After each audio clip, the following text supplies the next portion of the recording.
Space ventures limited, ठीक है students, इस कंपनी ने, ये कंपनी जो रजिस्टर्ड है with an authorised capital of ₹20 lakh, इस कंपनी की रजिस्टर्ड कैपिटल जो है वो ₹20 लाख है। ठीक है स्टूडेंट्स, और ये डिवाइडेड है 2 लाख शेयर्स में, और हर एक शेयर जो है वो ₹10 का है। कंपनी ने इशू किए केवल 80,000 शेयर्स फॉर पब्लिक सब्सक्रिप्शंस, और कंपनी पैसे कुछ इस तरह से ले रही है इन शेयर्स पे। 4 वो ले रही है ऑन एप्लीकेशन, 7 वो ले रही है ऑन अलॉटमेंट, टोटल हो गया 11। अब 11 इसलिए है क्योंकि कंपनी जो है ₹1 प्रीमियम के भी ले रही है ऑन अलॉटमेंट। ठीक है स्टूडेंट्स, एप्लीकेशन में जो ₹4 हैं वो तो कैपिटल के ही हैं, लेकिन अलॉटमेंट में जो ₹7 हैं उसमें 6 कैपिटल के हैं और 1 जो है वो प्रीमियम का है। अब पब्लिक ने अप्लाई किया फॉर 1,10,000 शेयर्स। अब कंपनी ने भी क्या करा कि इन सभी को शेयर्स नहीं अलॉट करे हैं, इनमें से कुछ एप्लीकेंट्स को शेयर अलॉट करे हैं ऑन प्रोराटा बेसिस, और प्रोराटा रेशियो जो कंपनी ने रखा है वो है 5:4, और बाकी एप्लीकेशन कंपनी ने रिजेक्ट कर दी। ठीक है स्टूडेंट्स, तो उसके बाद हमें बताया गया कि एक शेयर होल्डर है जिसका नाम है मुक्ता, और वो होल्ड करती है 6,000 शेयर्स ऑफ द कंपनी। इसने अलॉटमेंट का पैसा नहीं दिया, एप्लीकेशन तो दे दिया मगर ये अलॉटमेंट का पैसा नहीं दे पाए, और उसके शेयर फॉरफीट कर लिए गए, और इसके फॉरफीट किए हुए शेयर्स में से 4,000 शेयर्स को री इशू भी कर दिया गया। उन्हें री इशू किया गया एट ए डिस्काउंट ऑफ ₹2 पर शेयर। ठीक है स्टूडेंट्स, इतनी इंफॉर्मेशन के बेसिस पे आपसे कहा गया है कि नेसेसरी जर्नल एंट्रीज पास करिए in the books of the firm. तो स्टूडेंट्स, एंट्रीज बनाने से पहले यहां पे कुछ बातें जानना जरूरी है। पहले तो यही जान लीजिए कि कंपनी ने कितनी एप्लीकेशंस को रिजेक्ट किया है। उससे पहले ये जान लेते हैं कि कितने एप्लीकेंट्स को ये 80,000 शेयर्स मिले हैं ऑन प्रोराटा कैटेगरी। तो टोटल एप्लीकेंट्स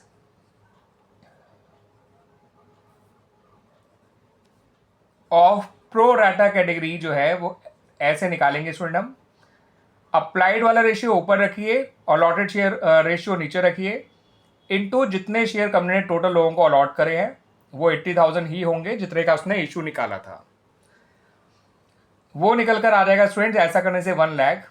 इसका मतलब कंपनी ने 1 लाख शेयर्स मांगने वालों को 80,000 शेयर्स दिए हैं। आप रेशियो चेक कर सकते हैं, ये 5:4 ही आएगा। इससे हमें पता चल गया कि कितनी एप्लीकेशन रिजेक्ट हुई होंगी।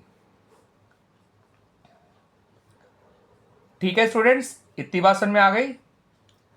और यहां पर एक बात बहुत ही ऑब्वियस होती है स्टूडेंट्स कि जिन लोगों को कंपनी प्रोराटा बेसिस पे शेयर्स अलॉट करा करती है तो उनका जो भी पैसा एक्स्ट्रा आया होता है, जैसे यहां पर है 1 लाख शेयर इन लोगों ने मांगे हैं, इन्हें मिले हैं केवल 80,000 शेयर्स, तो इनके जो 20,000 शेयर्स का एक्स्ट्रा एप्लीकेशन मनी आया हुआ है वो इनको लौटाया नहीं जाएगा, वो आगे अलॉटमेंट में एडजस्ट कर लिया जाएगा। और अंडरस्टूड है कि मुक्ता भी इन्हीं में से एक एप्लीकेंट है जिसको अलॉट तो किए गए 6,000 शेयर्स, तो ये भी प्रोराटा कैटेगरी के एप्लीकेंट्स है। इसने भी कुछ पैसा एक्स्ट्रा दिया होगा ऑन एप्लीकेशन जो आगे अलॉटमेंट में ट्रांसफर किया गया होगा। तो ये जान लेते हैं स्टूडेंट्स कि मुक्ता ने कितने शेयर के लिए अप्लाई किया था, ताकि हम ये जान सके कि मुक्ता ने कितना पैसा एक्स्ट्रा दिया था ऑन एप्लीकेशन जिसे ट्रांसफर किया गया था to the share allotment account. तो मुक्ता के भी हम शेयर सप्लाई ढूंढ लेते हैं स्टूडेंट्स कि कितने शेयर्स के लिए मुक्ता ने अप्लाई किया था। ठीक है स्टूडेंट्स, उसके लिए फिर से अप्लाइड वाला रेशियो ऊपर रखिए, प्रोराटा कैटेगरी का अलॉटेड वाला रेशियो नीचे रखिए, इनटू मुक्ता के अलॉटेड शेयर, ये आ जाएगा 7,500। यानी मुक्ता ने 7,500 शेयर के लिए अप्लाई किया था। फिर आप स्टूडेंट ये पता करिए कि मुक्ता ने कितना पैसा एक्स्ट्रा दिया था, एप्लीकेशन मनी कितना एक्स्ट्रा दिया था, पेड बाय मुक्ता।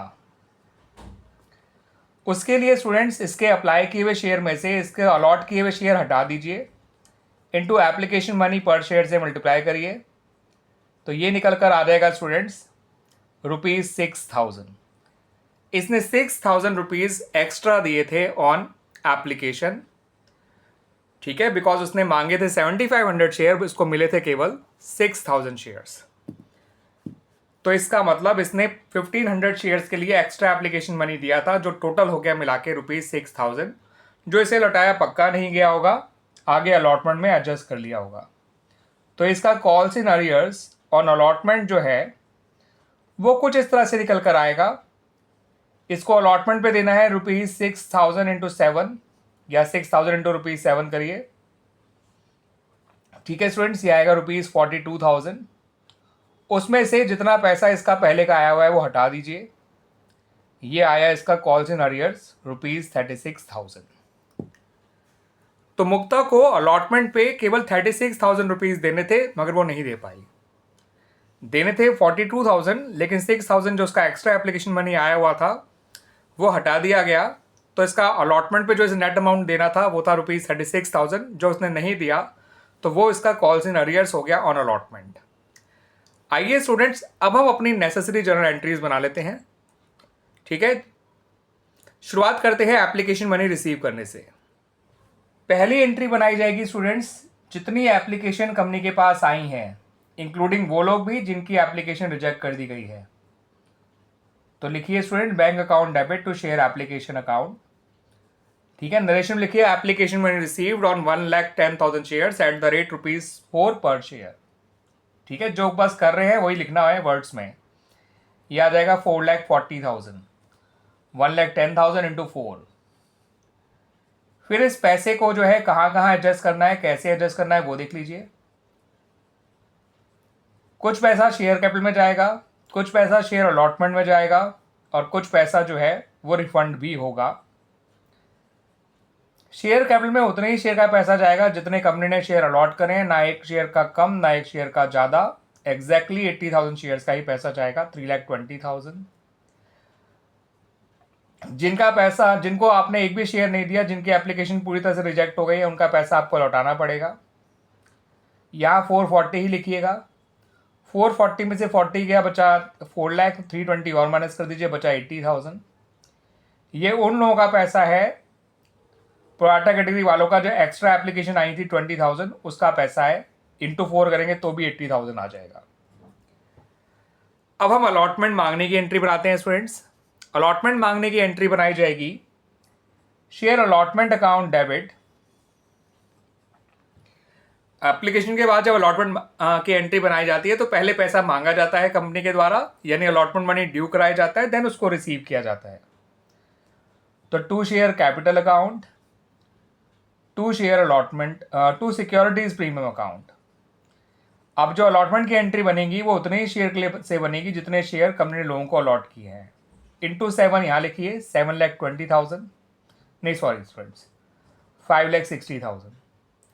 इंटू 6 यहाँ लिखिए, 4,80,000, और इंटू 1 यहाँ लिखिए, 80,000।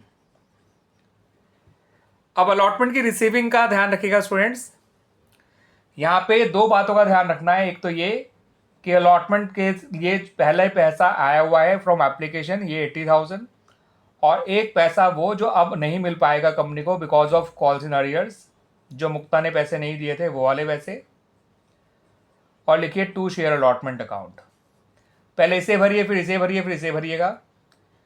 मांगे कंपनी ने 560, 80 पहले के आए हुए हैं तो 480 यहाँ लिखिए, 36,000 कॉल्स इन एरियर लिखिए, 4,44,000 बैंक में लिखिए, बचा हुआ पैसा।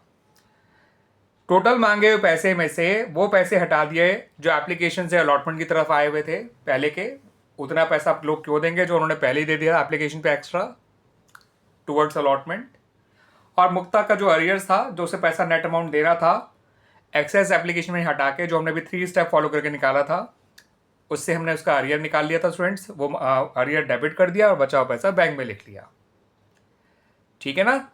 मुक्ता का जो अरियर निकाला गया है उसके लिए जो स्टेप्स फॉलो करे हैं वो इसलिए करने पड़े बिकॉज वो प्रोराटा कैटेगरी को बिलोंग करती थी, उसने भी ज़्यादा शेयर मांगे होंगे कंपनी से, मिले उसे कम शेयर हैं, तो उसका भी कुछ ना कुछ पैसा एक्स्ट्रा आया होगा एप्लीकेशन, जो उसे लौटाया तो गया नहीं होगा, वो पैसा जो है आगे अलॉटमेंट में फॉरवर्ड कर दिया गया होगा, तभी उसका अलॉटमेंट का अरियर देखिए स्टूडेंट सिर्फ 36,000 आया है, वरना उसका अरियर होता 42,000, 6,000 इंटू 7।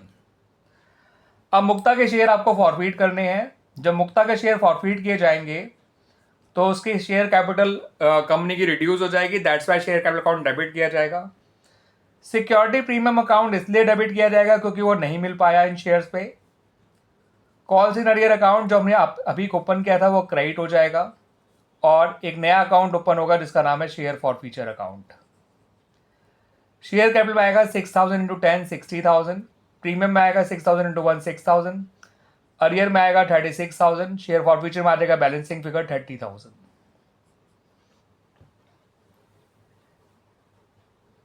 ठीक है स्टूडेंट्स, अब मुक्ता के शेयर जो रीइशू किए जाएंगे बाय द कंपनी, तो वो डिस्काउंट पे रीइशू करे गए और सारे शेयर रीइशू नहीं करे गए, ये भी ध्यान रखिएगा। हमें ये तो बता दिया कितने डिस्काउंट पे रीइशू करे हैं, लेकिन ये नहीं बताया गया कि कितने रुपए के रीइशू किए गए हैं और कितने रुपीस पेड अप मान के उन्हें रीइशू किया गया है। जब भी फॉरफिट शेयर रीइशू किए जाते हैं तो उन्हें कुछ ना कुछ पेड अप मान के ही रीइशू किया जाता है। यहाँ पर शेयर्स फुली कॉल्ड अप थे, यानी कंपनी पूरे 10 रुपये इन शेयर से मांग चुकी थी, तो रीइशू करते समय इन्हें फुली पेड अप माना जाएगा। याद रखिएगा, फुली पेड अप का मतलब होता है कि entire face value share capital account में क्रेडिट कर दी जाएगी जब भी हम फॉरफिट शेयर को रीइशू करेंगे। और अगर वो फुली पेड कॉल्ड अप थे at the time of forfeiture, fully called up होने का मतलब होता है कि कंपनी एंटायर फेस वैल्यू उन शेयर पे मांग चुकी है, और फुली पेड अप का मतलब होता है कि रीइशू के टाइम पे कंपनी ये मान के चल रही है कि एंटायर फेस वैल्यू मिल गई है। याद रखिए, मिली नहीं है, मिले तो 2 रुपये कम है, लेकिन कंपनी मान के चल रही है और मानना ही पड़ेगा फुली पेड अप, क्योंकि अगर शेयर फुली कॉल्ड अप होते हैं फॉरफीचर के टाइम पे तो रीइशू के टाइम पे उन्हें फुली पेड अप मानना ही पड़ता है। तो जितना डिस्काउंट दिया है वो शेयर फॉरफीचर में डालिए, और फुली पेड अप माना था तो शेयर कैपिटल में 10 रुपये के हिसाब से एंट्री करिएगा to share capital account. 4,000 into 10 40,000, 4,000 into 2 8,000, 4,000 into 8 32,000। 10 रुपये का शेयर है, 2 रुपये डिस्काउंट पे रीइशू किया गया है, इसका मतलब ₹8 पर शेयर इन शेयर्स को रीइशू किया गया है।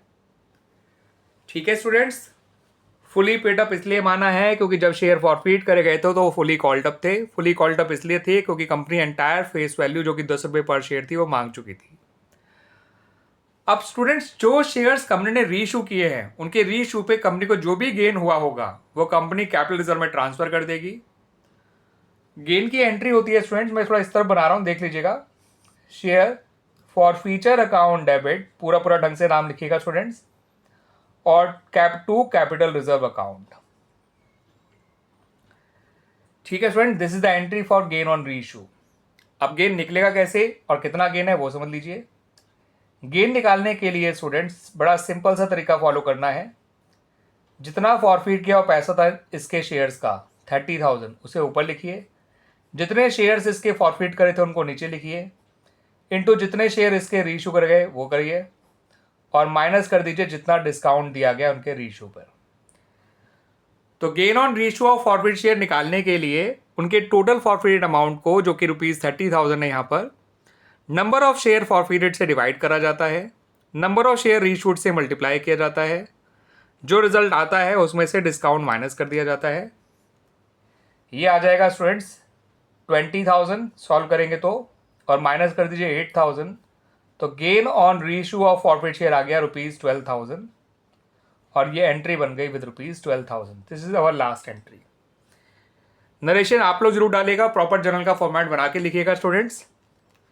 ये एंट्री है पहले एप्लीकेशन मनी रिसीव करने की, ये एप्लीकेशन मनी एडजस्ट करने की, तो इसकी नरेशन लिखिए application money received, application money adjusted toward respective accounts, allotment money due, allotment money received except from Mukta. ठीक है, forfeiture of Mukta share, reissue of forfeit shares of Mukta, gain on reissue transfer to capital reserve, और ये gain की entry calculation.